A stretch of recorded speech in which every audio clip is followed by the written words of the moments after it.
Apa kabar? It's me, your Ate Maren. Ngayon, share ko sa inyo na dito ako nagatakbo-takbo every morning para sa pagpapaliit ng aking tiyan. Opo, pagpapaliit ng tiyan. So, eto na nga yung sundo ko. So, syempre, sabi ko nga sa asawa ko para makabawi-bawi siya. Bilan niya ako ng gusto ko dito. Ay, napaka-ano naman. Ayun, so meron ako ditong gustong bilhin. Eto na yon. Isa na tinitingnan ko dito, itong hijab na to. Sobra akong nagagandahan sa kanya. Kaya ayan, binili ko na talaga. At syempre, dahil paborito ng mga kids, ang sushi, napabili na rin ako at kumain na rin ako. O diba? Ang galing, nagja-jogging pa yan. So, eto na nga, gumising yung asawa ko na wala ako sa katabi niya. Kaya yan, sinundo niya na ako, o diba? Hindi tayo maglalakad pa uwi ngayon kasi may taga-sundo tayo.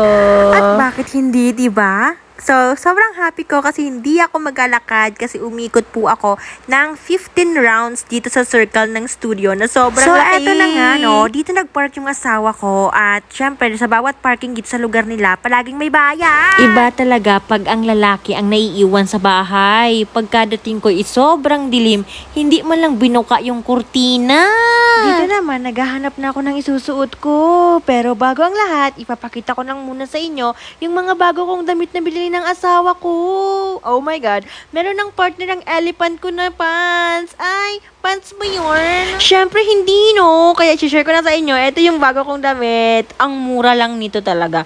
3 lang siya na ganyan. Tapos 300 pesos lang siya. Talaga namang oo. Basta dito sa Indonesia is 100,000 siya. Tapos 3.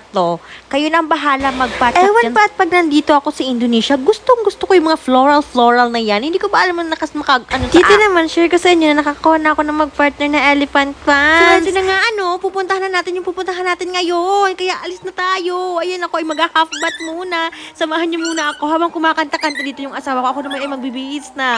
Charot, mag-hapbat muna nga ni. Kalma nyo lang. Ayan na, sumasayo-sayo pa ako. Ay, para bang, ay, tapong pa ng bra. Ayan na, so let's go na.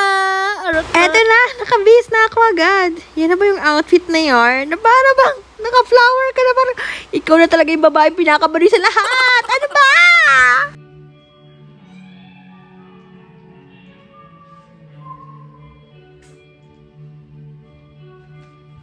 Hindi na ako guys, nakapag-ayos na rin ako, may makeup na ako.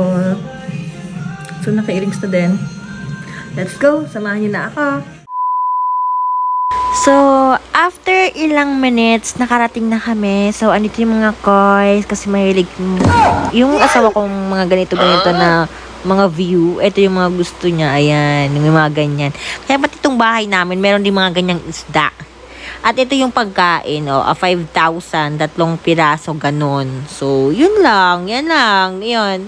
Dito na nga kami, yan yung itsura niya, sobrang cloudy niya, pero sa baba niyan guys, sa labas, pag bumaba ka naman, mainit naman, pero dito talaga napaka-cloudy.